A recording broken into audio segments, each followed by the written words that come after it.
Hello मेरे दोस्तों, मैं इंजीनियर संदीप कुमार आप सभी का आपके इस प्यारे से YouTube channel engineer sine x academy पर आप सभी का स्वागत करता हूं। दोस्तों, उम्मीद है कि आप सभी बहुत अच्छे होंगे और घर पे बहुत अच्छे तरीके से मेहनत कर रहे होंगे और अपने एग्ज़ाम की तैयारी कर रहे होंगे। तो मेरे दोस्तों, पहले तो आप सभी को मकर संक्रांति की ढेरों सारी शुभकामनाएं। और यह मकर संक्रांति का त्यौहार जो आपके जीवन में खुशियां लेकर के आए, इसलिए आज के क्लास में हम इकोनॉमिक्स के जो आपके 10th क्लास के इकोनॉमिक्स है उसके ऑब्जेक्टिव प्रश्न है, जो महत्वपूर्ण ऑब्जेक्टिव प्रश्न है, VVI जो ऑब्जेक्टिव क्वेश्चंस हैं, उन सभी क्वेश्चंस को आज के क्लास में हम कंप्लीट करने वाले हैं। आज इस चैप्टर के पूरे कंप्लीट वीडियो देखेंगे, जिससे आपको इकोनॉमिक्स का पूरा ऑब्जेक्टिव आपको आसानी से क्या हो जाए, तैयार हो जाए और अपने बोर्ड एग्जाम के पेपर में आप आसानी से इस पेपर के ऑब्जेक्टिव को टिक लगा सके। तो चलिए मेरे दोस्तों, आज की क्लास को शुरू करते हैं और साथ साथ में इस चैप्टर का जो आपको PDF होगा वह मेरे Telegram channel engineer sine x academy पर आप सभी को मिल जाएगा। तो चलिए मेरे दोस्तों, आज के क्लास को शुरू करते हैं और आप इस वीडियो के अंत तक बने रहेंगे, जिससे आपको इस चैप्टर के, इस किताब के इकोनॉमिक्स जो आपका है अर्थशास्त्र जो है, इसके पूरे ऑब्जेक्टिव एक साथ आपको क्या हो सकते, तैयारी हो सके। तो चलिए मेरे दोस्तों, आज की क्लास को क्या करते हैं, शुरू करते हैं। आज की क्लास में पहला क्वेश्चन अगर देखें तो पहला क्वेश्चन है कि इनमें से किसको प्राथमिक क्षेत्र कहा जाता है। तो इनमें से किसको प्राथमिक क्षेत्र भी कहा जाता है, तो बात अगर सेवा क्षेत्र की करें तो इसको तृतीयक क्षेत्र कहा जाता है। क्या कहा जाता है, तृतीयक क्षेत्र। उसी प्रकार कृषि को प्राथमिक क्षेत्र कहा जाता है। किसको कहा जाता है, कृषि को प्राथमिक क्षेत्र कहा जाता है। औद्योगिक क्षेत्र को द्वितीयक क्षेत्र कहा जाता है। क्या कहा जाता है, द्वितीयक क्षेत्र कहा जाता है इसको। तो किसको कहा जाएगा, कृषि क्षेत्र को क्या कहा जाता है, प्राथमिक क्षेत्र कहा जाता है। यानी जहां से क्या होता है, उत्पादन की सारी चीजें शुरू होती है, उसको क्या कहते हैं, कृषि क्षेत्र। अगला प्रश्न है दूसरा, इनमें से कौन से देश में मिश्रित अर्थव्यवस्था है। तो मिश्रित अर्थव्यवस्था अगर बात किया जाएगा तो अमेरिका में पूंजीवादी है, रूस में समाजवादी है, लेकिन भारत में जो है वह दोनों है, समाजवादी और क्या है, पूंजीवादी दोनों है, इसलिए इसको क्या है, मिश्रित अर्थव्यवस्था कहा जाता है। तो किस देश में है, भारत में क्या है, मिश्रित अर्थव्यवस्था है। अगला प्रश्न है तीसरा, भारत में योजना आयोग का गठन कब किया गया था। तो भारत में योजना आयोग का जो गठन था वह कब किया गया था मेरे दोस्तों, तो 15 मार्च 1950 को।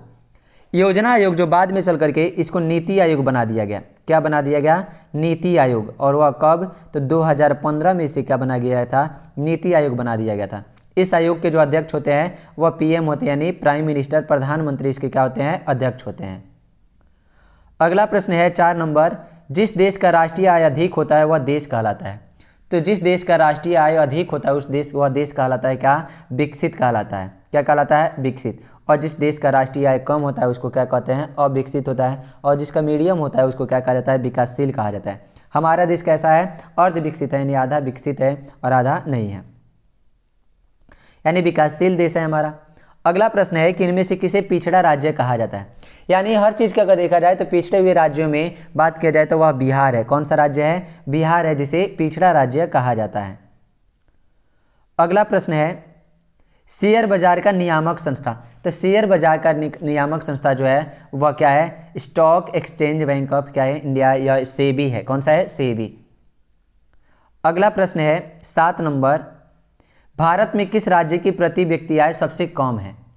तो सबसे कम अगर रहता है तो इसका मतलब सबसे पिछड़ा हुआ राज्य, सबसे पिछड़ा हुआ राज्य कौन है, बिहार है। यहीं पर लोगों की जो प्रति व्यक्ति आय है वह सबसे क्या है, कम है। अगला प्रश्न है भारत में नीति आयोग की स्थापना। तो अभी बताया कि यह योजना आयोग की स्थापना 1950 में किया गया था और उसका नाम बदल करके बाद में क्या कर दिया गया, नीति आयोग, और इसकी स्थापना 2015 में की गई थी। अगला प्रश्न है 9 नंबर, मिश्रित अर्थव्यवस्था का राष्ट्र है। तो मिश्रित अर्थव्यवस्था का राष्ट्र जो है वह कौन है, भारत है। अगला प्रश्न है 10 नंबर, योजना आयोग के सदस्यों की संख्या होती है। तो योजना आयोग के सदस्यों की संख्या जो होती है वह कितनी होती है, तो 8 होती है। कितनी होती है मेरे दोस्तों, 8। अगला प्रश्न है 11 नंबर, बिहार में जीवन यापन का मुख्य साधन। तो बिहार में जीवन यापन अगर देखा जाए तो मुख्य रूप से किस पर निर्भर है, कृषि पर निर्भर है। हमारे यहाँ ज़्यादातर जनसंख्या जो है वह किस पर निर्भर है, कृषि पर क्या है, निर्भर है। अगला प्रश्न है 12 नंबर, देश में सब्जी के उत्पादन में बिहार का स्थान। तो सब्जी के उत्पादन में बिहार का स्थान जो है वह दूसरा है। कौन सा है? दूसरा है। अगला प्रश्न है 13 नंबर, भारत के पड़ोसी देशों में किस देश का प्रति व्यक्ति आय सबसे अधिक है? तो भारत के पड़ोसी देशों में किस देश का? तो श्रीलंका का प्रति व्यक्ति आय क्या है? अधिक है। अगला प्रश्न है 14 नंबर, इनमें से कौन योजना आयोग के पदेन अध्यक्ष होते हैं? तो योजना आयोग के अध्यक्ष अभी बताइए कि योजना आयोग का अध्यक्ष कौन होता है? पीएम होता है, यानी प्राइम मिनिस्टर अर्थात प्रधानमंत्री क्या होता है? योजना आयोग के अध्यक्ष होते हैं। नेक्स्ट प्रश्न है भारत की आर्थिक व्यवस्था। तो भारत की अगर आर्थिक व्यवस्था बात किया जाए तो कैसी है? मिश्रित है। किस प्रकार की है? मिश्रित अर्थव्यवस्था है हमारे देश की। अगला प्रश्न है 16 नंबर, इनमें से कौन से देश में समाजवादी अर्थव्यवस्था है? तो अगर समाजवादी अर्थव्यवस्था की बात करें तो वह कौन सा आपका देश है? रूस जो है, जहां पर समाजवादी अर्थव्यवस्था है। अमेरिका में पूंजीवादी, भारत में क्या है? मिश्रित अर्थव्यवस्था है। अगला प्रश्न है 17 नंबर, सम्यक विकास की प्रक्रिया संबंधित है। तो सम्यक विकास की जो प्रक्रिया होती है वो किससे? तो सभी वर्ग के लोगों से संबंधित होती है। तो क्या हो जाएगा? सभी वर्ग के लोग, उच्च वर्ग, निम्न वर्ग, मध्यम वर्ग, सभी लोगों के वर्ग से संबंधित यह विकास होता है। अगला प्रश्न है गरीबी कैंसर रोग की तरह है, किसने कहा? तो गरीबी कैंसर रोग की तरह यह किसने कहा था? तो अर्थशास्त्री कुजनेट ने कहा था। किसने कहा था? अर्थशास्त्री एक नाम व्यक्ति थे, कौन? कुजनेट, उन्होंने कहा था। अगला प्रश्न है 19 नंबर, किस क्षेत्र को द्वितीयक क्षेत्र कहा जाता है? तो अभी बताइए कि अगर सेवा क्षेत्र रहता है वह तृतीयक क्षेत्र रहता है। कौन सा? तृतीयक। कृषि क्षेत्र प्राइमरी क्षेत्र रहता है और उद्योग जो होता है वह द्वितीयक। तो कह रहा है द्वितीयक क्षेत्र, तो कौन सा हो जाएगा? उद्योग आपका क्या हो जाएगा? द्वितीयक क्षेत्र हो जाएगा। 20 नंबर प्रश्न है 11वीं पंचवर्षीय योजना की अवधि। तो 11वीं पंचवर्षीय योजना की जो अवधि थी वह कौन थी? 2007 से 12 थी। कौन थी? 2007 से 12। अगला प्रश्न 21 नंबर, किस देश को तृतीयक क्षेत्र, किस क्षेत्र को तृतीयक क्षेत्र कहा जाता है? तो सेवा क्षेत्र को तृतीयक क्षेत्र, प्राइमरी क्षेत्र कृषि क्षेत्र को, द्वितीयक क्षेत्र औद्योगिक क्षेत्र को। अगला प्रश्न है 22 नंबर, एक अर्थव्यवस्था का सृजन होता है। तो एक अर्थव्यवस्था का जो सृजन होता है वह किस में होता है? तो बात किया जाए प्राकृतिक संसाधनों से, इससे भी होता है, भौतिक संसाधनों से भी होता है, मानवीय संसाधनों से भी होता है, यानी सभी के मिलने से ही एक अर्थव्यवस्था क्या होता है? आगे बढ़ता है। अगला प्रश्न है राष्ट्रीय विकास परिषद का गठन कब हुआ? तो राष्ट्रीय विकास परिषद का गठन जो हुआ था वह 1952 ईस्वी में हुआ था। कब हुआ था मेरे दोस्तों? 1952 ईस्वी में। अगला प्रश्न है 24 नंबर, किस अर्थव्यवस्था में उत्पादन के साधनों पर किसी व्यक्ति या निजी संस्था का अधिकार रहता है? तो अगर क्या कहता है कि अगर किसी उत्पादन के जितने भी साधन होते हैं, उत्पादन के भूमि, पूंजी, श्रम और क्या संगठन, इसके जितने भी साधन होते हैं, इन सभी पर किसका अधिकार होता है? तो अगर किसी एक निजी व्यक्ति का अधिकार हो तो उसको पूंजीवादी अर्थव्यवस्था कहते हैं। किसका कहते हैं? पूंजीवादी। अगर सरकार का अधिकार हो तब उसे क्या कहते हैं? समाजवादी। और अगर दोनों लोगों का हो तब उसे क्या कहते हैं? मिश्रित अर्थव्यवस्था। अगला प्रश्न है 25 नंबर, भारत की प्रथम पंचवर्षीय योजना का कार्यकाल था। तो प्रथम पंचवर्षीय योजना 1951 से 1956 के बीच बना था। 5 वर्ष के लिए तैयार किया जाता है कि योजना जो रहेगा वह किस प्रकार से हमारे देश कार्य करेगा, इस प्रकार की योजना क्या की जाती है? तैयार की जाती है। अगला प्रश्न है 26 नंबर, आर्थिक संरचना का मुख्य अंग। तो आर्थिक संरचना का जो मुख्य अंग होता है वह कौन होता है? तो शिक्षा, यह भी होता है, स्वास्थ्य सेवाएं भी होती है, यातायात एवं संचार भी होता है। इसलिए इनमें से क्या हो जाएगा? सभी आपका क्या हो जाएगा? सही उत्तर हो जाएगा। अगला प्रश्न है 28 नंबर, पशुपालन में मत्स्य पालन किस क्षेत्र का अंग है? तो पशुपालन और मत्स्य पालन जो रहता है, भैया पानी के अंदर हम पालते हैं, तो पालने वाला जितनी भी चीज़ें होती है यह प्राइमरी क्षेत्र के अंतर्गत आते हैं, यानी प्राथमिक क्षेत्र आपका क्या हो जाएगा? सही उत्तर हो जाएगा। अगला प्रश्न है 29 नंबर, निम्नांकित में कौन सामाजिक संरचना का अंग है? तो सामाजिक संरचना का जो अंग है वह क्या है? शिक्षा एवं प्रशिक्षण भी है, स्वास्थ्य सेवाएं, आवास, यानी क्या हो जाएगा? उपयुक्त, सभी आपका क्या हो जाएगा? सही उत्तर हो जाएगा। नेक्स्ट प्रश्न है, सामान्यतः किसी देश के विकास का स्तर किस आधार पर निर्धारित किया जाता है? तो किसी देश के विकास का स्तर जो रहता है वह किस पर निर्धारित किया जाता है? तो कह रहा है कि प्रति व्यक्ति आय, यह भी रहता है, साक्षरता दर भी रहता है, स्वास्थ्य की स्थिति भी रहती है। इसलिए इनमें से क्या हो जाएगा? सभी आपका क्या हो जाएगा? सही उत्तर हो जाएगा। अगला प्रश्न 31 नंबर, अर्ध विकसित देशों की कार्यशील जनसंख्या का अधिकांश भाग संलग्न रहता है। तो अर्ध विकसित देशों में अगर देखा जाए तो अधिकांश जनसंख्या किसमें संलग्न रहता है, तो प्राथमिक क्षेत्र में। किसमें? प्राथमिक क्षेत्र यानी कृषि क्षेत्र में। अब बात की जाए कि हमारे देश की जो अर्थव्यवस्था है वह कैसी अर्थव्यवस्था है, अगर बात की जाए तो अर्ध विकसित है यानी विकासशील है, आधा विकास किए आधा नहीं किए हैं, क्योंकि हमारे यहाँ का जो मुख्य जनसंख्या वह किस पर निर्भर है, प्राथमिक क्षेत्र यानी कृषि क्षेत्र पर क्या है, निर्भर है। अगला प्रश्न है, निम्नलिखित में कौन मिश्रित अर्थव्यवस्था की विशेषता है? तो मिश्रित अर्थव्यवस्था की विशेषता निजी क्षेत्र सार्वजनिक क्षेत्र दोनों है। तो ए एवं बी दोनों क्या हो जाएगा, आपका सही उत्तर हो जाएगा। अगला प्रश्न है 33 नंबर, स्वतंत्रता प्राप्ति के बाद भारत का मुख्य आर्थिक उद्देश्य। तो स्वतंत्रता प्राप्ति के बाद भारत का जो मुख्य आर्थिक उद्देश्य था वह क्या था, तीव्र आर्थिक विकास बिल्कुल था, उत्पादक रोजगार सृजन यह भी था, निर्धनता निवारण गरीबी को क्या करना, दूर करना, यानी क्या हो जाएगा उपयुक्त आपका सभी आपका क्या हो जाएगा सही उत्तर हो जाएगा। नेक्स्ट प्रश्न है, बिहार के आर्थिक पिछड़ेपन का प्रमुख कारण।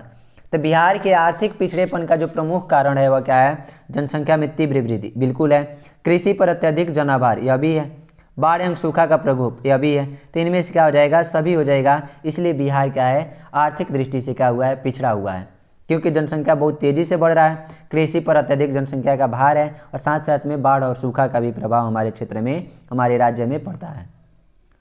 अगला प्रश्न है, आर्थिक विकास की माप के लिए सबसे उपयुक्त सूचकांक। तो आर्थिक विकास की माप के लिए सबसे उपयुक्त सूचकांक जो होता है वह क्या होता है, तो प्रति व्यक्ति आय होता है। क्या होता है, प्रति व्यक्ति आय। नेक्स्ट प्रश्न है 36 नंबर, बिहार के जमशेदपुर में लोहा एवं इस्पात के कारखाने की स्थापना हुई थी। तो बिहार के जमशेदपुर में लोहा एवं इस्पात के कारखाने की स्थापना कब हुई थी, तो 1907 में हुई थी। कब हुई थी मेरे दोस्तों, 1907 में, जमशेदजी टाटा के द्वारा। अगला है, निम्नलिखित में कौन सा देश विकसित अर्थव्यवस्था का उदाहरण है।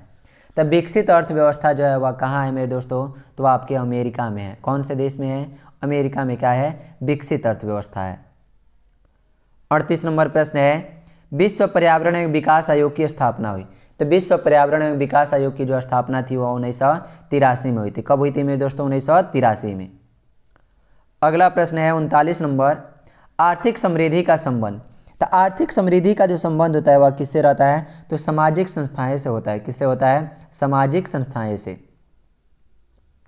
40 नंबर प्रश्न है, आर्थिक विकास का गैर आर्थिक कारक कौन है। तो आर्थिक विकास का गैर आर्थिक कारक जो है वह सामाजिक संस्थाएं हैं। क्या है, सामाजिक संस्थाएं। अगला प्रश्न है 41 नंबर, जीवन की भौतिक गुणवत्ता का सूचक। तो जीवन की भौतिक गुणवत्ता का जो सूचक होता है वह क्या होता है, तो कह रहा है कि जीवन प्रत्याशा बिल्कुल होता है, शिशु मृत्यु दर यह भी होता है, मौलिक साक्षरता यह भी होता है। तो क्या हो जाएगा, इनमें से सभी आपका क्या हो जाएगा मेरे दोस्तों, सही उत्तर हो जाएगा। यह आपके पहले चैप्टर का ऑब्जेक्टिव हो गया। अब बढ़ते हैं अगले चैप्टर की ओर। दूसरा आपका चैप्टर कौन सा है, मुद्रा बचत एवं क्या साख। अब इस चैप्टर के ऑब्जेक्टिव प्रश्न क्या करते हैं, देखते हैं। कहते हैं मेरे दोस्तों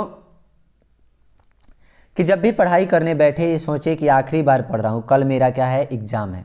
आप यह सोच करके पढ़ाई करें कि क्या कर रहे हैं कि इस बार पढ़ रहा हूँ, कल ही मेरा क्या है, एग्जाम है। इस उद्देश्य के साथ आपको क्या करना चाहिए, पढ़ना चाहिए, क्योंकि यकीनन इस सोच के साथ कि की गई तैयारी एक अलग लेवल की होगी। अगर हम यह ध्यान रहेगा कि कल ही एग्जाम है और उसकी तरह से अगर हम पढ़ते हैं तो इसकी जो तैयारी होगी एक अलग लेवल की होगी और आप बड़े से बड़े एग्जाम आसानी से क्या कर सकते हैं, पास कर लेंगे। अगर आप यह सोच करके पढ़ाई करें कि अगर हम पढ़ाई कर रहे हैं और कल ही एग्ज़ाम है मेरा, तो आप आसानी से क्या कर सकते हैं, किसी भी बड़े से बड़े एग्ज़ाम को क्या कर सकते हैं, क्लियर कर सकते हैं और एग्ज़ाम पास कर सकते हैं। कहते हैं कि लोगों को अपने सपने मत बताओ, बस उन्हें पूरा करके दिखाओ। किसी को सपने मत बताओ कि हम क्या कर रहे हैं क्या नहीं, बस पूरा करके दिखा दो कि हम जो कर रहे थे वो हमने हासिल कर लिया। क्योंकि लोग सुनना कम और देखना क्या करते हैं, ज़्यादा पसंद करते हैं। लोग सुनेंगे तो उन्हें विश्वास नहीं होगा, लेकिन आप दिखा देंगे तो लोगों को तुरंत विश्वास हो जाता है और लोग देखे हुए चीज़ों पर बहुत ज़्यादा क्या करते हैं, जल्दी विश्वास करते हैं। तो चलिए बढ़ते हैं अगले प्रश्न की ओर और देखते हैं आपका अगला प्रश्न है कि जिस देश की राष्ट्रीय आय अधिक होती है वह देश क्या कहलाता है। तो जिस देश की राष्ट्रीय आय अधिक होती है वह विकसित देश कहलाता है। कैसा देश कहलाता है, विकसित देश कहलाता है। अगला प्रश्न है दूसरा, निम्नलिखित में कौन सा देश विकसित अर्थव्यवस्था का उदाहरण है? तो कौन सा देश विकसित अर्थव्यवस्था का उदाहरण है? तो वह ब्रिटेन जो है वह विकसित अर्थव्यवस्था का क्या है? उदाहरण है। अगला प्रश्न है तीसरा, भूमि का पारिश्रमिक उस आय के रूप में क्या प्रकट करता है? तो भूमि का जो पारिश्रमिक होता है उस आय के रूप में क्या प्रकट करता है?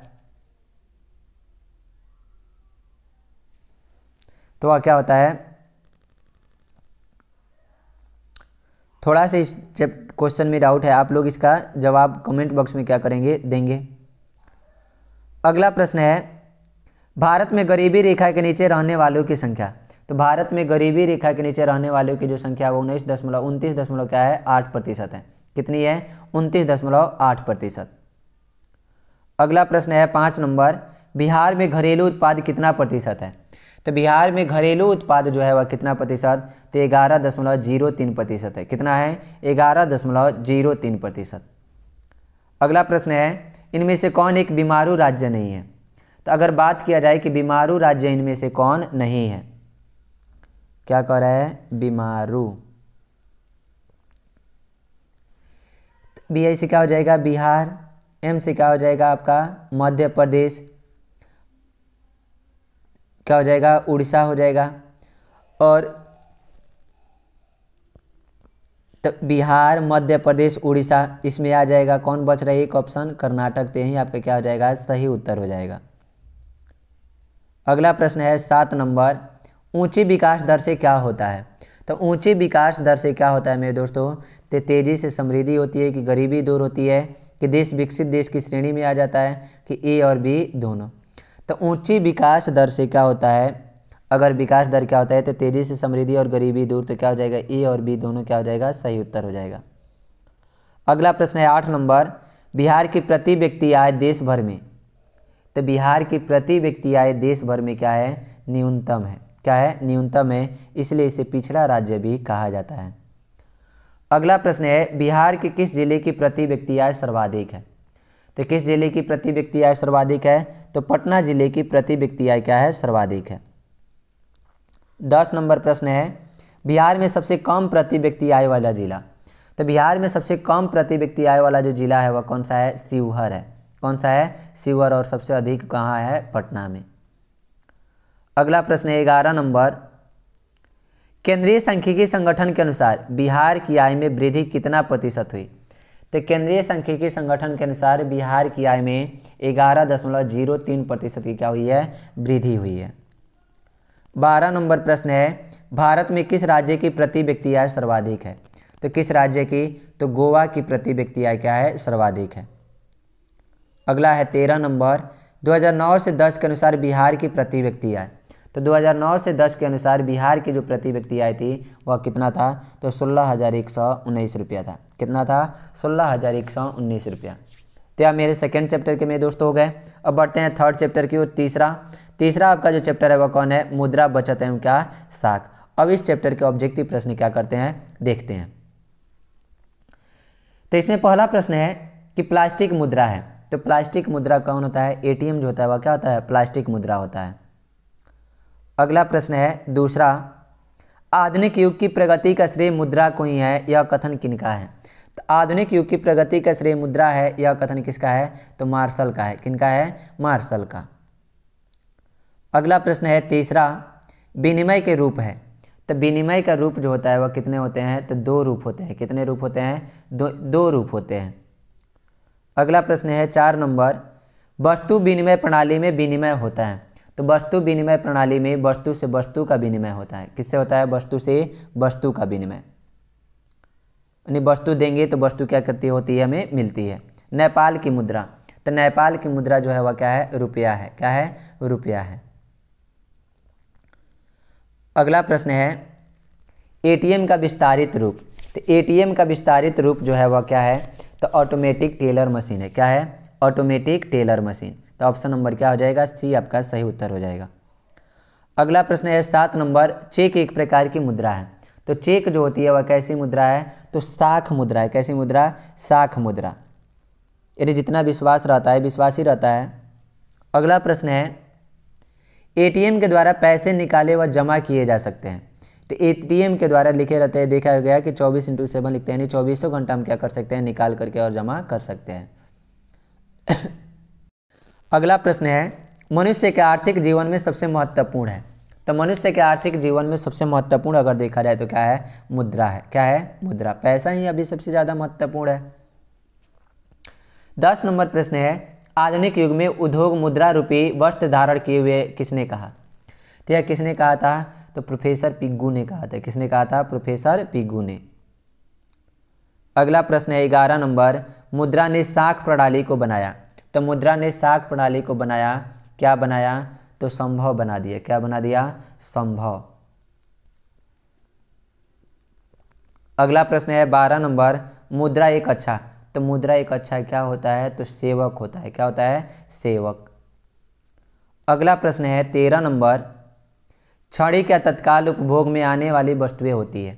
तो छड़ी क्या तत्काल उपभोग में आने वाली वस्तुएं क्या होती है, चालू वस्तुएं होती है। कैसी वस्तुएं, चालू वस्तुएं। अगला प्रश्न है, साख का एक पक्ष है। तो साख का एक पक्ष क्या होता है, ऋणी होता है। क्या होता है, ऋणी। अगला प्रश्न है 15 नंबर, प्रतिज्ञा पत्र एक प्रकार का। तो प्रतिज्ञा पत्र जो है एक प्रकार का क्या है, तो साख पत्र है। क्या है, साख पत्र। तो ऑप्शन नंबर सी आपका क्या हो जाएगा, सही उत्तर। 16 नंबर प्रश्न है, मुद्रा की आवश्यकताओं को पूरा करने में ज़रूरत होती है। तो मुद्रा की आवश्यकताओं को पूरा करने में किसकी ज़रूरत होती है, तो संसाधनों की क्या होती है, ज़रूरत होती है। यानी जब तक आपके पास कोई चीज़ नहीं रहेगा तब तक आप मुद्रा नहीं पूरा कर सकते, आपके पास नहीं हो सकता है। अगला प्रश्न है, साख का क्या अर्थ है। तो साख का जो अर्थ होता है वह क्या है, विश्वास करना, ऋण लौटाने की क्षमता, तो यह दोनों होता है कि विश्वास के आधार पर किसी को पैसा दिया जाता है या कुछ कहा जाता है तो उसको साख कहा जाता था, यानी उसके पास ऋण लौटाने की क्या क्षमता भी होनी चाहिए। अगला प्रश्न है, निम्न में कौन सा आधुनिक मुद्रा का एक रूप है। तो आधुनिक मुद्रा का एक रूप जो है वह क्या है, कागज का नोट है। अभी क्या आ गया है, कागज का नोट। पहले चांदी के सिक्के, सोने के सिक्के सब चलते थे। अगला प्रश्न है, निम्नलिखित में कौन सा संस्थान भारत में मुद्रा जारी करने के लिए अधिकृत है। तो मुद्रा जारी करने के लिए कौन सा संस्थान अधिकृत है, तो reserve bank of India, RBI. क्या है, RBI, reserve bank of India. तो यही आपका क्या है, मुद्रा या क्या करता है, जारी करता है। अगला प्रश्न है, निम्न में से कौन सा मुद्रा का एक आधुनिक रूप नहीं है। तो कौन सा मुद्रा का एक आधुनिक रूप नहीं है, तो वास्तु मुद्रा। कौन है, वास्तु मुद्रा। बाकी मुद्रा, जमा, ड्राफ्ट या तीनों है। नेक्स्ट प्रश्न है 21 नंबर, रूस की मुद्रा है। तो रूस की मुद्रा जो है वह क्या है, रूबल है। क्या है, रूबल। डॉलर जो है वह अमेरिका का है। क्या है, अमेरिका का। अगला प्रश्न है, निम्नलिखित में से मुद्रा का कार्य नहीं है। तो मुद्रा का कार्य क्या नहीं होता है, तो मूल्य का मापन होता है, मूल्य का संचय भी होता है, मूल्य हस्तांतरण नहीं होता है। अगला प्रश्न है 23 नंबर, प्रारंभिक अवस्था में मनुष्य अपनी आवश्यकता की पूर्ति करते थे। तो प्रारंभिक अवस्था में मनुष्य अपनी आवश्यकता की पूर्ति किससे करते थे, तो वस्तुओं के आदान प्रदान से करते थे। कैसे करते थे, वस्तुओं के आदान प्रदान से। नहीं, वस्तु देते थे और उसके बदले में दूसरी वस्तु क्या कर लेते थे, ले लेते थे। इनमें से कौन विधिग्राह्य मुद्रा है। तो विधिग्राह्य मुद्रा जो है वह कौन है इनमें से, तो 10 रुपये का क्या है, नोट। क्या है, 10 रुपये का नोट। 25 नंबर प्रश्न है, 1 रुपये का नोट जारी किया जाता है। तो 1 रुपये का नोट जारी जो रहता है वह किसके द्वारा, तो केंद्रीय सरकार के द्वारा क्या किया जाता है, जारी किया जाता है। 26 नंबर प्रश्न है, विनिमय का सर्वोत्तम माध्यम। तो विनिमय का सर्वोत्तम माध्यम जो होता है वह क्या होता है, मुद्रा होता है। यानी पैसे से हम क्या करते हैं, लेन देन करते हैं। अगला प्रश्न है, क्रेडिट कार्ड प्रसिद्ध है। तो क्रेडिट कार्ड जो होता है वह किसके लिए प्रसिद्ध है, तो प्लास्टिक मुद्रा है। क्या है, प्लास्टिक मुद्रा। अगला प्रश्न है 28 नंबर, इनमें से कौन मुद्रा का साख पत्र नहीं है। तो मुद्रा का साख पत्र जो है वह कौन नहीं है, तो चित्र मुद्रा क्या है, यह मुद्रा का साख पत्र नहीं है। अगला है 29 नंबर, साख का संबंध है। तो साख का संबंध विश्वास से होता है। किससे होता है, विश्वास। जितना ज़्यादा विश्वास उतना ज़्यादा साख। 30 नंबर प्रश्न है, मुद्रा का प्राथमिक कार्य कौन सा है। तो मुद्रा का जो प्राथमिक कार्य होता है वह कौन होता है, तब विनिमय का क्या है, माध्यम होता है। यानी क्या करना, सामान को खरीदना बेचना। 31 नंबर प्रश्न है, निम्नांकित में विधिग्राह्य मुद्रा कौन है। तो विधिग्राह्य जो मुद्रा है वह कौन है मेरे दोस्तों, तो नोट और क्या है, सिक्के हैं। क्या है, नोट और सिक्के। अगला प्रश्न है 32 नंबर, निम्नलिखित में किस मुद्रा में वहनीयता अधिक होती है? तो किस मुद्रा में वहनीयता अधिक होती है? तो पत्र मुद्रा में। किस में होती है? पत्र मुद्रा में। 33 नंबर प्रश्न है, हमारे देश में किस मुद्रा को वैधानिक मान्यता प्राप्त है? तो वैधानिक मान्यता जो प्राप्त है वह पत्र मुद्रा को है। किसको है? पत्र मुद्रा को। 34 नंबर प्रश्न है, मुद्रा के प्रयोग से किसको लाभ हुआ है? तो मुद्रा के प्रयोग से किसको लाभ हुआ है? तो उपभोक्ताओं को भी और उत्पादकता दोनों को भी, इसलिए ए एवं बी क्या हो जाएगा आपका? दोनों सही उत्तर हो जाएगा। 35 नंबर प्रश्न है, बचत को प्रभावित करने वाला प्रमुख तत्व है। तो बचत को प्रभावित करने वाला जो प्रमुख तत्व है वह क्या है? बचत की क्षमता, बचत की इच्छा, बचत की सुविधाएं। तो क्या हो जाएगा? इनमें से तीनों आपका क्या हो जाएगा? सही उत्तर हो जाएगा। अगला प्रश्न है, मुद्रा के प्रयोग से किसको प्रोत्साहन मिला है? तो मुद्रा के प्रयोग से किसको प्रोत्साहन मिला है? तो अगर बचत, पूंजी निर्माण, ऋण का लेन देन, तो इसमें तीनों को ही प्रोत्साहन क्या हुआ है? मिला है।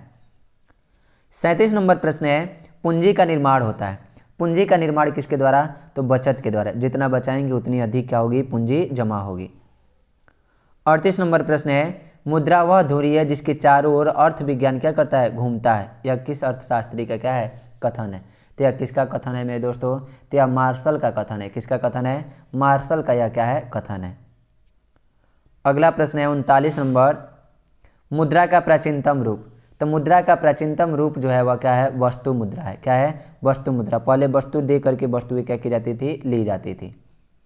अगला प्रश्न है, विनिमय की प्रारंभिक अवस्था में मनुष्य का व्यापार किस पर आधारित था? तो विनिमय की प्रारंभिक अवस्था में वस्तु का जो मनुष्य का जो व्यापार था वह वस्तु विनिमय पर ही आधारित था, यानी वस्तुओं का लेन देन। अगला प्रश्न है, मुद्रा वह है जो मुद्रा का कार्य करती है। मुद्रा की यह परिभाषा किसने दी? तो यह परिभाषा जो था वह हार्टली विदर्स ने दिया था। किसने दिया था? हार्टली विदर्स ने। अगला प्रश्न है 42 नंबर, साख का प्रयोग होता है। तो साख का जो प्रयोग होता है वह किस में होता है? उपभोग के लिए, विनियोग के लिए, दोनों के लिए होता है। इसलिए ए और बी क्या हो जाएगा आपका? दोनों सही उत्तर हो जाएगा। 43 नंबर प्रश्न है, व्यावसायिक बैंकों द्वारा दिए जाने वाले ऋण को कहते हैं। तो व्यावसायिक बैंकों द्वारा दिए जाने वाले ऋण को साख मुद्रा भी, बैंक मुद्रा, यानी दोनों कहते हैं। इसलिए ए और बी दोनों आपका सही उत्तर हो जाएगा। अगला प्रश्न है, मुद्रा की वैधानिक परिभाषा किसने दी? तो मुद्रा की वैधानिक परिभाषा किसने दिया था? तो प्रोफेसर नैप ने दिया था। किसने दिया था? प्रोफेसर नैप ने। 45 नंबर प्रश्न है, मुद्रा के प्रमुख कार्य। तो मुद्रा के जो प्रमुख कार्य होते हैं, विनिमय का माध्यम भी होता है, मूल्य का मापक भी होता है, मूल्य का संचय भी होता है। तो इनमें से क्या हो जाएगा? सभी आपका सही उत्तर हो जाएगा। अगला प्रश्न है 46 नंबर, वस्तु विनिमय प्रणाली की मुख्य कठिनाई थी।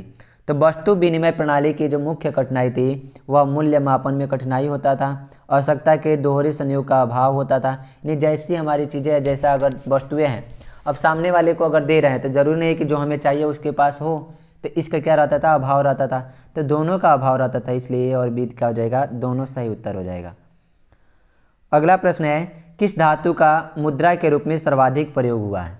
तो किस धातु का मुद्रा के रूप में सर्वाधिक प्रयोग हुआ है? तो चांदी और सोना दोनों का अधिक क्या हुआ है? प्रयोग हुआ है।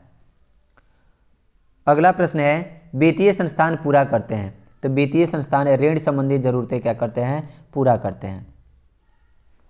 दूसरा प्रश्न अगला है, सरकारी वित्तीय संस्थान नहीं है। तो सरकारी वित्तीय संस्थान इसमें से कौन नहीं है? तो सेंट्रल बैंक ऑफ इंडिया है, स्टेट बैंक ऑफ इंडिया भी है, इलाहाबाद बैंक भी है, साहूकार जो है या नहीं है। तीसरा अगला प्रश्न है, अर्ध सरकारी वित्तीय संस्था। तो अर्ध सरकारी वित्तीय संस्था जो है वह क्षेत्रीय ग्रामीण बैंक होती है। कौन होती है? क्षेत्रीय ग्रामीण बैंक। बाकी यह तीनों सरकारी वित्तीय संस्था है। अगला प्रश्न है, बांग्लादेश के नोबेल पुरस्कार से सम्मानित व्यक्ति। तो बांग्लादेश के नोबेल पुरस्कार से सम्मानित व्यक्ति इसमें कौन है? प्रोफेसर मोहम्मद यूनुस है। कौन है? प्रोफेसर मोहम्मद यूनुस। अगला प्रश्न है, वित्तीय संस्थाओं के प्रकार होते हैं। तो वित्तीय संस्थाओं के 2 प्रकार होते हैं। कितने प्रकार होते हैं? 2 प्रकार। अगला प्रश्न है, देश की संगठित बैंकिंग प्रणाली के प्रकार है। तो देश की संगठित बैंकिंग प्रणाली के कितने प्रकार हैं? तो 2 प्रकार हैं। कितने प्रकार हैं? 2 प्रकार। अगला प्रश्न है, भारत में एक संगठित पूंजी बाजार है। तो भारत में एक संगठित जो पूंजी बाजार है वह कौन है? मुंबई है। कौन है? मुंबई। अगला प्रश्न है, राज्य स्तरीय गैर संस्थागत वित्तीय संस्था है। तो राज्य स्तरीय गैर संस्थागत वित्तीय संस्था जो है इसमें से कौन है? तो कौन है मेरे दोस्तों? तो यह क्या है? सरकारी राज्य स्तरीय संस्थागत वित्तीय संस्था है। गैर सरकारी कौन है? तो व्यापारी जो है या गैर सरकारी होते हैं। अगला प्रश्न है, राज्य स्तरीय संस्थागत वित्तीय संस्था है। तो राज्य स्तरीय संस्थागत वित्तीय संस्था इसमें से कौन है? तो सरकार सहकारी बैंक है। कौन है? सहकारी बैंक। और यह जो है राज्य स्तरीय गैर संस्थागत वित्तीय संस्था है। अगला प्रश्न है, आज भी ऋण प्राप्त करने का सबसे लोकप्रिय स्रोत। तो आज भी ऋण प्राप्त करने का सबसे लोकप्रिय जो स्रोत है वह कौन है? तो महाजन है। यानी गांव में जो व्यक्ति रहता है, जिसके पास पैसा रहता है, उसी से क्या करते हैं? ज़्यादातर कर्ज के रूप में क्या किया जाता है? लिया जाता है। अगला प्रश्न है, ग्रामीण परिवारों द्वारा संस्थागत स्रोत से लिया गया ऋण प्रतिशत है। तो ग्रामीण परिवारों द्वारा संस्थागत स्रोत से जो ऋण लिया गया है वो उसकी प्रतिशत कितना है? 2003 के अनुसार तो 52% है। कितना है? 52%। अगला प्रश्न है, बिहार में प्राथमिक सहकारी कृषि साख समितियों की संख्या है। तो ड्राफ्ट 10वीं समिति पंचवर्षीय योजना के तहत अगर बताया जाए तो 6842 है। कितनी है? 6842। नेक्स्ट है, बिहार में सहकारी बैंक द्वारा उपलब्ध सहकारी साख व्यवस्था है। तो कैसी है? तो त्रिस्तरीय है। कैसी है? त्रिस्तरीय। अगला प्रश्न है, गैर संस्थागत वित्त प्रदान करने वाला सबसे लोकप्रिय साधन। तो गैर संस्थागत वित्त प्रदान करने वाला सबसे लोकप्रिय जो साधन है वह कौन सा है? महाजन होते हैं। कौन होते हैं? महाजन। अगला प्रश्न है, इनमें से कौन संस्थागत वित्त साधन है? तो इनमें से कौन संस्थागत वित्त साधन है? तो व्यावसायिक बैंक है। कौन है? व्यावसायिक बैंक। अगला प्रश्न है, भारत की केंद्रीय बैंक कौन है? तो भारत का केंद्रीय bank reserve bank of India है। कौन है? Reserve bank of India. अगला प्रश्न है, बैंक का कार्य नहीं है। तो बैंक का कार्य जो होता है वह कौन नहीं होता है? तो क्रेडिट कार्ड वाला नहीं होता है। बाकी यह तीनों होते हैं। नेक्स्ट प्रश्न है, भारत में सहकारिता आंदोलन का प्रारंभ कब हुआ? तो भारत में सहकारिता आंदोलन जो प्रारंभ हुआ था वो 1904 में हुआ था। नेक्स्ट प्रश्न है 19 नंबर, कि व्यावसायिक बैंक निम्न राशि जमा नहीं करता। तो व्यावसायिक बैंक निम्न राशि जमा नहीं करता। कौन करता है? कहाँ? तो अग्रिम जमा करता है। क्या करता है? अग्रिम जमा करता है। अगला है, भारत की वित्तीय राजधानी किसे कहा गया है? तो भारत की वित्तीय राजधानी है वह मुंबई को कहा जाता है। किसको कहा जाता है? मुंबई को। अगला प्रश्न है, बैंकिंग एवं वित्तीय क्रियाओं का संचालन होता है। तो बैंकिंग एवं वित्तीय क्रियाओं का संचालन जो होता है वाणिज्य बैंक द्वारा होता है। किसके द्वारा होता है? वाणिज्य बैंक के द्वारा। अगला है, बैंक का कार्य नहीं है। तो क्या है बैंक का कार्य? क्रेडिट कार्ड उपलब्ध कराना बैंक का कार्य नहीं है। अगला है, भारत में सहकारिता आंदोलन 1904 में। यह क्वेश्चन रिपीटेड हो गया है शायद। अगला प्रश्न देखते हैं, बैंकिंग एवं वित्तीय क्रियाओं का संचालन होता है। तो बैंकिंग एवं वित्तीय क्रियाओं का जो संचालन होता है वह किसके द्वारा होता है? तो वाणिज्य बैंक के द्वारा होता है। किसके द्वारा होता है? वाणिज्य बैंक के द्वारा। अगला है, दीर्घकालीन ऋण प्रदान करने वाली संस्था कौन सी है? तो दीर्घकालीन ऋण प्रदान करने वाली जो संस्था है वह कौन सी है? भूमि विकास बैंक है। कौन है? भूमि विकास बैंक। नेक्स्ट प्रश्न है, गैर संस्थागत वित्तीय संस्थाएं नहीं। तो गैर संस्थागत वित्तीय संस्थाएं कौन इसमें से नहीं है? तो सहकारी बैंक। कौन है? सहकारी बैंक। अगला है, राज्य में सूक्ष्म वित्त कार्य करती है। तो राज्य में सूक्ष्म वित्त जो कार्य करती है वह कौन करती है? तो गरीब तबके के लिए। किसके लिए कार्य करती है? गरीब तबके के लोगों के लिए क्या करती है? कार्य करती है। अगला है, मैकलन समिति बनाई। मैकलेगन समिति बनाई गई। तो मैकलेगन समिति कब बनाई गई थी? तो यह 1914 में बनाई गई थी। कब बनाई गई थी? 1914 में। अगला प्रश्न है, यह उत्पादक कार्यों के लिए अल्पकालीन ऋण देती है। तो उत्पादक कार्यों के लिए अल्पकालीन यानी कम समय के लिए जो ऋण उपलब्ध कराती है वह कौन है? तो प्राथमिक सहकारी समिति है। कौन है? प्राथमिक सहकारी समिति। अगला है, भूमि विकास बैंक किस प्रकार का ऋण प्रदान करते हैं? तो भूमि विकास बैंक दीर्घकालीन ऋण प्रदान करते हैं। कैसे करते हैं? दीर्घकालीन ऋण प्रदान करते हैं। नेक्स्ट प्रश्न है, संगठित बैंकिंग प्रणाली के अंतर्गत आते हैं। तो संगठित बैंकिंग प्रणाली के अंतर्गत जो आते हैं कौन होते हैं? तो वह वित्त बैंक होता है। कौन होता है? वित्त बैंक। अगला प्रश्न है कि भारतीय पूंजी बाजार का अंग नहीं है।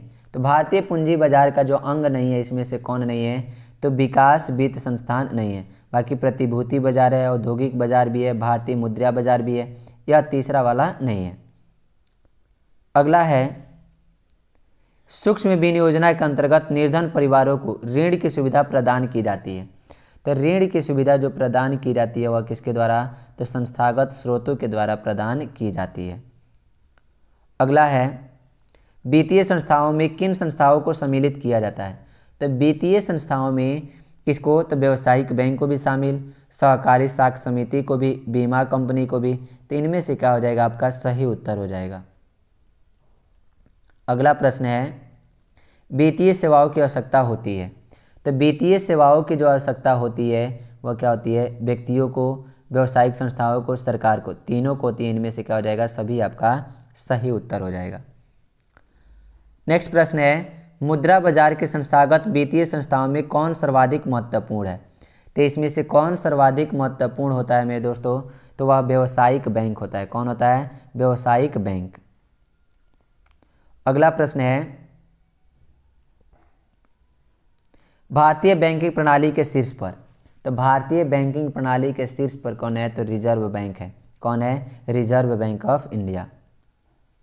अगला प्रश्न है, व्यावसायिक बैंक का राष्ट्रीयकरण कब किया गया? तो व्यावसायिक बैंक का राष्ट्रीयकरण कब किया गया था? 1969 में किया गया था। अगला प्रश्न है, देश में अभी कार्यरत क्षेत्रीय ग्रामीण बैंक की संख्या कितनी है? तो देश में कार्यरत अभी क्षेत्रीय ग्रामीण बैंक की जो संख्या है वह 196 है। कितनी है? 196। अगला प्रश्न है, राज्य में कार्यरत केंद्रीय सहकारी बैंक की संख्या कितनी है? तो राज्य में कार्यरत केंद्रीय सहकारी बैंक की संख्या 25 है। कितनी है? 25। अगला प्रश्न है, भारतीय रिजर्व बैंक की स्थापना कब हुई? तो भारतीय रिजर्व बैंक की जो स्थापना थी वह 1935 में हुई थी। कब हुई थी? 1935 में। अगला प्रश्न है, भारत में कितने राष्ट्रीयकृत बैंक है? तो भारत में राष्ट्रीयकृत बैंकों की संख्या कितनी है? तो 19 है। कितनी है? 19। अगला प्रश्न है, अभी देश में कार्यरत क्षेत्रीय ग्रामीण बैंकों की संख्या। तो देश में कार्यरत क्षेत्रीय ग्रामीण बैंकों की संख्या 196 है। अगला है, हमारे राज्य में कार्यरत केंद्रीय सहकारी बैंकों की संख्या कितनी है? तो वह 25 है। कितनी है? 25। तो मेरे दोस्तों हो गए आपके इकोनॉमिक्स के कुल ऑब्जेक्टिव प्रश्न जो आपके बोर्ड एग्जाम के लिए बहुत ही क्या है? महत्वपूर्ण है। तो मेरे दोस्तों साथ साथ में आप इस वीडियो को अगर अंत तक बने रहे तो इसके लिए आप सभी को धन्यवाद। और साथ साथ में आप यह भी अगर चाहते हैं कि आपके दोस्त भी बेहतर तैयारी करें तो आप भी अपने इस वीडियो को अपने दोस्तों के साथ शेयर करके उन्हें भी इस वीडियो का लाभ दे पाएंगे और वह भी लाभ का मौका उठा सकते हैं। तो चलिए मेरे दोस्तों आज के लिए इतना ही, फिर मिलते हैं नेक्स्ट क्लास में। जय हिंद।